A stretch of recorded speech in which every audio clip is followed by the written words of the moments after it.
सविस्तर बातमी पाहणार आहोत। मुख्यमंत्री एकनाथ शिंदे यांनी मुंबई गोवा राष्ट्रीय महामार्गाची पाहणी केलेली आहे। पळसपेपासून महाडपर्यंत त्यांनी 140 किलोमीटरहून अधिक रस्त्याची पाहणी केली।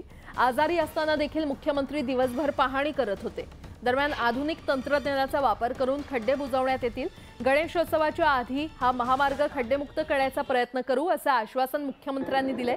गणपतीमध्ये गावी जाणाऱ्या चाकरमान्यांना खड्ड्यांच्या त्रासातून मुक्त करू असं वक्तव्य देखील त्यांनी केले। लोकांचा त्रास पाहता या प्रकरणी दोषी असणाऱ्यांना पाठीशी घालणार नाही असा इशारा देखील त्यांनी दिलाय। तसंच पालिका कॉन्ट्रॅक्टवरून देखील ठाकरेंवर त्यांनी निशाणा साधलाय।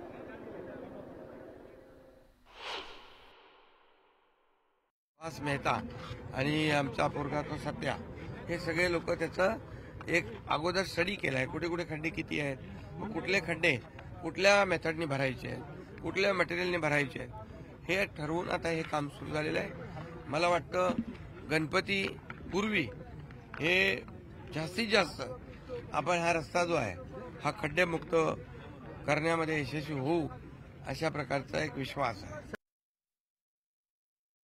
जे दोषी कॉन्ट्रॅक्टर आहेत त्यांच्यावर पूर्णपणे कठोर कारवाई केली जाईल आणि जे अधिकारी या कॉन्ट्रॅक्टरकडून चांगलं काम करून घेण्याची ज्यांची जबाबदारी आहे त्या जबाबदारीमध्ये ज्यांनी लापरवाही केली आहे त्यांना देखील कारवाई करावी लागेल। कारण शेवटी हा लोकांचा त्रास आहे आणि म्हणून कोणालाही पाठीशी घातलं जाणार नाही। याच्यामध्ये जे चांगलं काम करतील त्यांचा सत्कार पण करू, जे चुकीचं काम करतील त्यांना कारवाई करू। यामुळे बिलकुल कोणालाही पाठीशी घालणार बिलकुल कारणच नाही। कठोर कारवाई केली जाईल।